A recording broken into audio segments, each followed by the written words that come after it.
বন্ধুগণ, আপনারা জানেন এই সময়টা আসলে যখন দেড় আষাঢ় শ্রাবণ ভাদ্র মাস আসে তখন কিন্তু কুকুর পাগল হয়ে থাকে।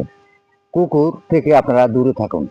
কুকুরে যদি কামড় মারে তাহলে কিন্তু আপনার মারাত্মক সমস্যা হতে পারে। যেখানে কামড় দিবে সেই জায়গাটা আপনারা ভালো করে সাবান দিয়ে 40 মিনিট ধৌত করবেন।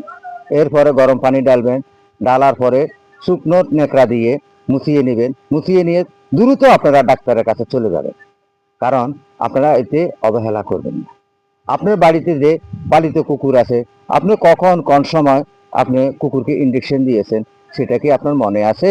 কারণ একটা ইঞ্জেকশনের মেয়াদ থাকে 3 মাস, হয়তো আরো বেশি মেয়াদেরও থাকতে পারে।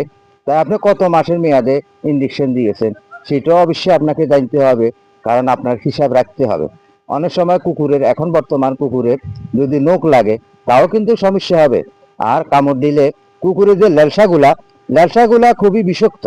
এটা যদি আপনার ক্ষেয়ত জায়গাতে পড়ে তাহলে কিন্তু সেখানে আপনার মারাত্মক রোগ পরিণত হইতে পারে। এই কুকুরের কামড়ে অনেক মানুষের মৃত্যুবরণ হয়েছে। কোনো মানুষের যেন আর মৃত্যুবরণ না হয়, তাই আপনারা কুকুরকে উত্ত্যক্ত করবেন না। কুকুর এখন পাগল, তাই কুকুর থেকে দূরে থাকুন। সকলকে সেই প্রত্যাশা জানিয়ে এখান থেকে বিদায় নিচ্ছি। আসসালামু আলাইকুম।